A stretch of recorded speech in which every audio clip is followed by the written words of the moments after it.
Hey guys, what's up? Welcome back to Roots and Refuge Farm. Before we get into the meat of this vlog, I wanted to make a couple of announcements about things in our shop and some different collaborations and stuff we're working on right now. Had a lot of people ask me lately about merch, pre-order shirts, sweatshirts, and all of that because we're going to be bringing sweatshirts back. We're getting some of the details worked out on that. So right now, we do not have a pre-order open, but we will be opening one very soon. But we do have new stickers in our shop. We brought back one of our previous artists, Bajent Baker. She did such an awesome job the last time that we had her. And we asked her to do another rendition. We always ask artists to kind of take our content, the things we do, and their perception of it and let us see it through their lens. So I really love the stickers she came up with. I'm gonna start with, I don't know, I have such a hard time picking a favorite. This is a really cool month. So we've got Milkmaid, we've got the hand with the pail. I thought this was fitting since I just announced to you guys that we're about to bring home our first cow, but of course I've been a milkmaid with the Goatee Girls for a long time. A lovely flower. I like that this one, I'm actually not sure, I guess it could be a daisy, but it looks kind of like a Mexican sunflower if you guys have ever seen those, or a sunchoke flower. We've got some cute pumpkins with the butterfly and the sunflowers, the lilies, and this has actually got a little scripture on it. It says worth more, Matthew 6:25 through 34, which I think this is the first sticker we've ever had that has a scripture on it. Here we've got the overalls that say grow with some flowers in it. That's super cute. And then I think these two are my favorite. We have Live Epic with our epic tree at the end of our pond. And my alpaca girls finally got a sticker. It says the hipsters of the farm.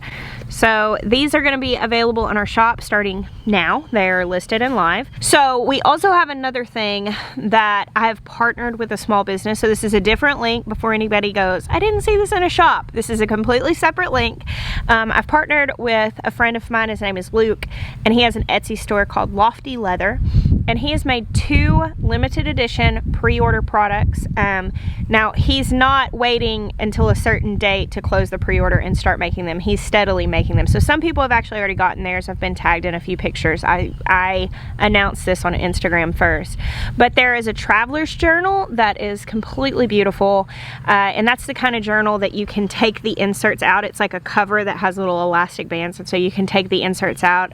I like to use Moleskine journal inserts with mine, and it lasts a long time. You get this cover and you can put different inserts in. You can use it for a calendar, you can use it for like a drawing notebook or a garden journal or a prayer journal or a personal journal, whatever it is that you want to use it for, which I think is really cool and versatile. And then we also have an awesome snapback hat that has the Roots and Refuge logo on a leather patch on the front. So those are in the Lofty Leather Etsy store, which I will also put a link to down below. So stickers in the shop, hat and journal in the Lofty Leather Etsy store, merch coming soon through Be Unlimited. I'll let you guys know. Let's make a vlog. So it's pretty early in the morning right now, and it is going to rain all day. I can feel it. Hopefully I get this video shot pretty well before it starts raining too much. Look at this magnificent tower of salad. It's reached the point now that it's growing really quickly, and though I've picked quite a bit of it, it's still really good. There are a few holes here where I just cut the whole thing off. Prefer to just pick the leaves off. You can kind of see where there are places that have a lot of leaves picked off. Come on, Bear. You gonna run? You gonna run? Bear loves to run. Sharing with you guys about our impending cow purchase sure was fun. I loved getting your responses about that. I'm so thrilled. I had a lot of comments about her name, Hope. That's actually the name she came with. And we are getting her heifer calf also, which your feedback really helped me on that, because I was really leaning towards keeping her and raising her and breeding her as a second dairy cow in the future. She's only 7-8 months old right now, so it'll be a while. Oh, I don't know anything about pigs. How have you not given birth?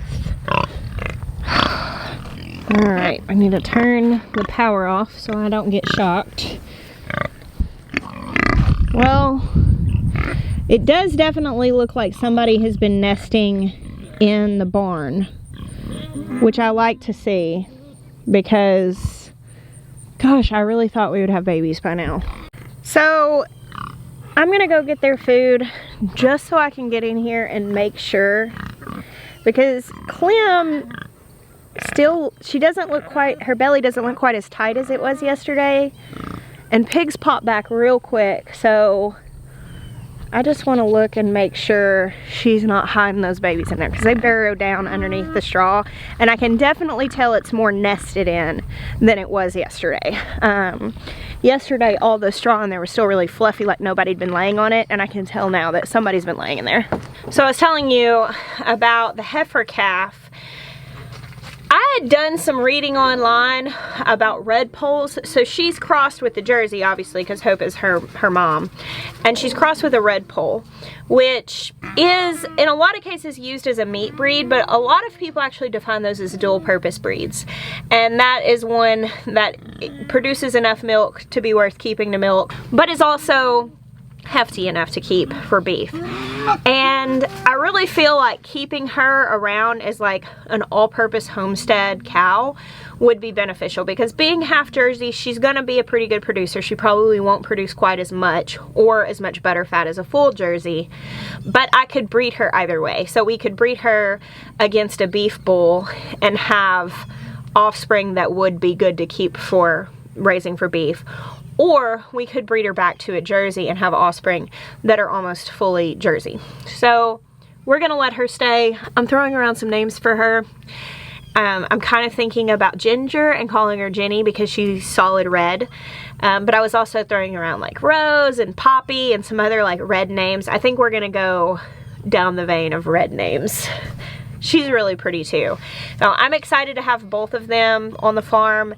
And eventually, I would like to get another Jersey. I would like to keep 3 cows so that we can stagger the breeding and just always have somebody in milk. I'm going. I'll be back with your breakfast.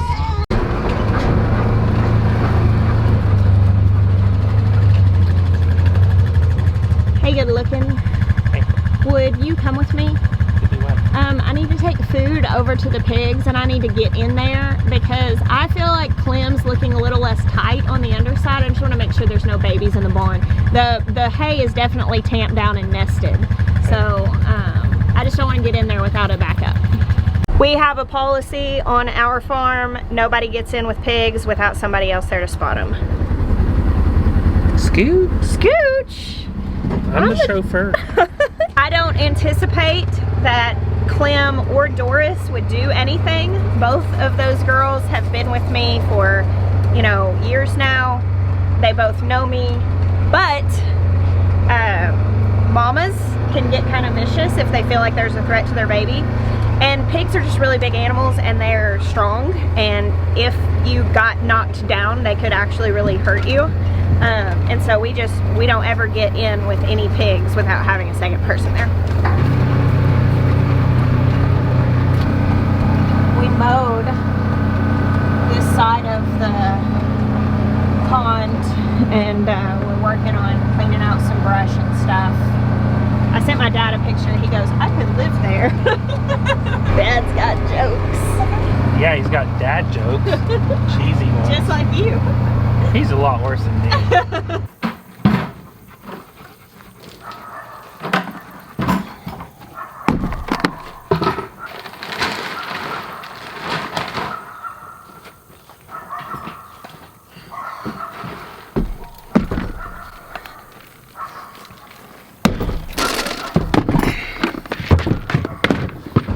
Where'd you get those? So I helped Papa T with that deck for his relative. It's really hard because they have so much family around here. It's hard to keep it straight. It's Lisa's brother who passed away's wife. Yeah. Who lives just around the corner.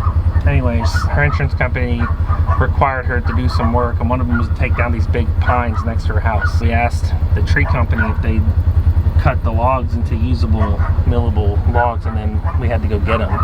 Nice. And so we have some logs for milling now.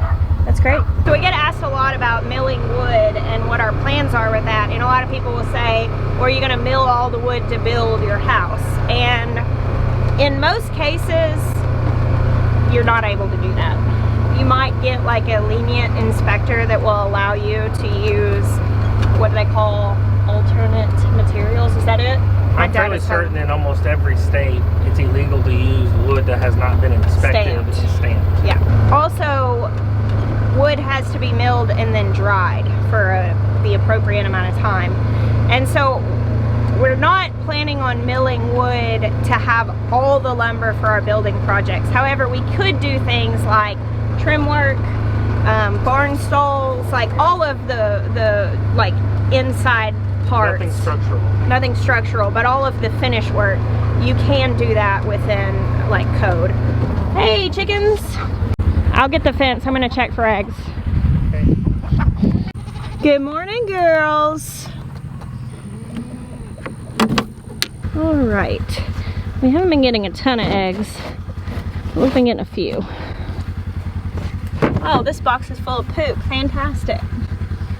Gross. Now, I know a lot of people will ask about code compliance and different things like that. My dad was a career building inspector. He still is a building inspector as he finishes up his career before he retires and comes out this way. And I'm a rule follower when it comes to that stuff. It can be really expensive to try to blow off codes and regulations. We're also public figures, and so we're gonna follow the rules.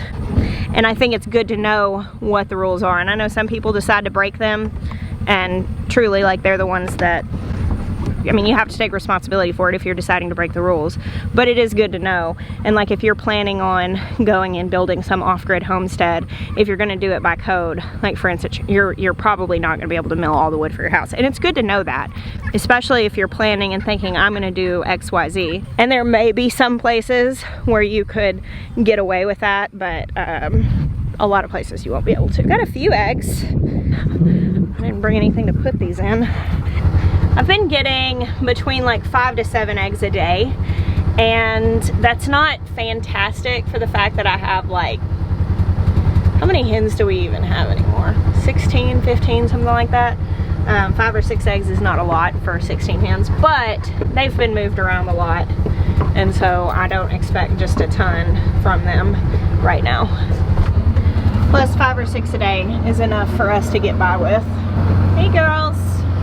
All right, Maya's gonna drop the food for them, and I'm gonna hop over the fence over here. Yours is coming, yours is coming. Do you think she looks different? It might just,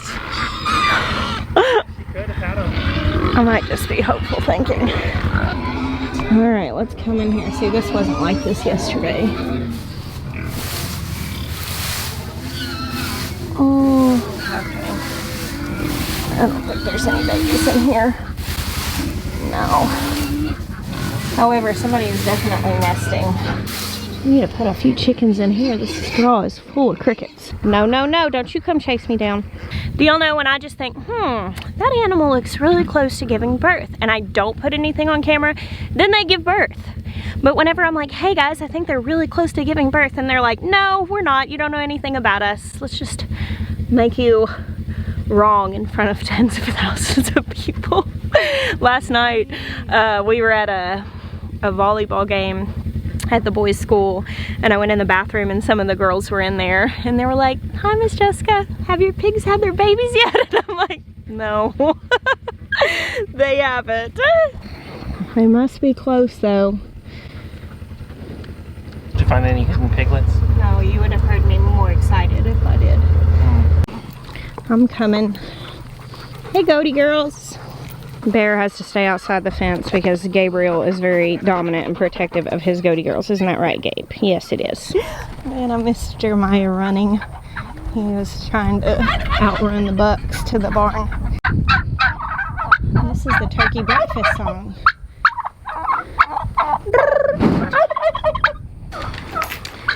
Alright, so here are the girls. There are the boys. there are the alpacas. Hey girls, did you know you had a sticker now? This is the most interest they ever show in what we're doing because they know it's food time. So we are keeping goats, even though we are getting into cows. And at this point, I've downsized my herd. I did it some before we left and some once we got here. We gave some of our goats to a friend of ours. And really before we left Arkansas, I gave away the goats that were not good moms with the full disclosure to the people who got them. Hey, just be aware, they don't typically raise their babies. For some people that's not a big problem. For people who don't mind bottle feeding or they're really just wanting milk, they will they don't mind a goat that doesn't raise their kids, because then you just pull the kids, bottle feed them, you can sell them when they're young, and you just milk the mom. And truly, the reason why a lot of the goats that I had did not raise their kids is because they were from very, very good lines of goats that had been raised repeatedly for years and generations by goat keepers that pulled the kids. That's the only way you can fully prevent CAE, is by pulling the kids and pasteurizing the milk. I've never gotten into that because I want animals that raise their babies, because it makes it a lot easier and more flexible for a homesteader. So like with our cow, she's still feeding her calf. And so what you do is before bed, hey Mary, hey sweet girl, before bed, you go and you take the calf away. In the case of goats, you take the kids away. Once they hit a certain point, they have to be a few weeks old, and you just put them in a separate pen. They can still see each other, but they just can't get to each other. In the morning, you go out and milk, and then reunite the kids or the calf with the cow or the doe. The kids eat all day. Their moms raise them. It's called dam raised. And then again, you pull them at night. You get less milk this way, but you also have typically a less likelihood of things like mastitis and different things, because the udders are being consistently emptied. They can still get mastitis even when you're calf sharing or kid sharing. But it also gives you some flexibility that, let's say something happens and you absolutely can't milk for a day or two. We just leave the kid or the calf on, and they're gonna make sure the udder stays drained. If you don't have a kid or a calf on your dairy animal, you have to milk them every day, a lot of times twice a day, no matter what, rain or shine. If you've got 102 degrees fever, does not matter, you can't leave, you gotta be there to milk them. And so kid sharing and calf sharing gives you a little bit of flexibility. And because of that, I prefer to have goats that will raise their babies. So we've downsized our herd significantly. We have 9 does left, and what I have done this time that I've not done before, usually I'll breed a couple at a time, but this time I've actually just put the buck in with the does, all of them. Which means we're gonna have a lot of kids at once, around the middle or the beginning of March, end of February, beginning of March, which is the time of year you breed for when you live in a hot place like this. Little darling, were you wanting to say hi? Miriam has always been the one that comes up when I'm talking to the camera. I just had to have her. I brought her home in the back of a minivan. So I put Ross Poldark in here, my La Mancha buck. And we have the weather over here, Fred. So he can't breed, but he's a good companion goat for Ross. Bucks cannot eat grain. It can cause urinary calculi in them. So if you're gonna have your bucks in for breeding, you just have to make sure that you feed your does separate from them. So that's why they get chased out of the barn before the feeding happens. No, no, no, no, no. There's no food in there for you. Gotta watch this one. Her name is Sweetheart, but she is fast to spit. So Miriam, my very social girl, is the only goat I have still that is a bad mom. And she is. She does not raise her kids. She has beautiful kids. She's a great milker, but she doesn't raise her kids. So her kids have to be bottle fed, and she has to be milked daily. And for some people who are looking for more sustainability, they would not breed her, or even keep her. She would be considered a cull. But she was one of my first goats. I'm very attached to her. She's kind of a pet at this point. So I still keep her and breed her. In years past, if I couldn't bottle feed her kids, I give them away. And like right now, obviously she's being exposed to the buck. I saw him breed her, no, Jeremiah saw him breed her on October the 4th. I've got a list running in my phone right now we're here pretty much every day, so I've just been watching, and like one day you'll come out and one of the girls is flagging her tail and he's just won't leave her alone. And I've just been taking down the dates of when I'm noticing them in heat, so I have a general idea of when they're gonna kid. And with me breeding all of my goats at once, I'm already gonna be daily milking a cow, so I'm okay with milking Miriam. And the rest of the goats, if I'm overwhelmed and I feel like I can't milk them daily, their kids can just stay on them because they're good moms. But I will have the option, if I want to have goat's milk, which I still want to have goat's milk. Hey, we have a visitor here. Ready to go see? We've had such a sweet time of people we love coming to our farm, and my friend Natalie is actually in South Carolina from California. They're doing a little trip, and she just came by, so we're gonna go say hi. All right, here's Natalie and this sweet little darling. Are you gonna come check out the farm, Miss Ruby? Okay. So you guys enjoying your visit to this side of the country? Oh yeah. It's very nice. Y'all been all over doing a little adventure, huh? That's true. That's true. Look at her. She loves Jeremiah. You gonna show me your teeth? Are you gonna show me your teeth? Did you see him? Oh, I want to say hi. You can say hi. Wow, your eyes, girl. She's so How's pretty. your daddy gonna tell you no?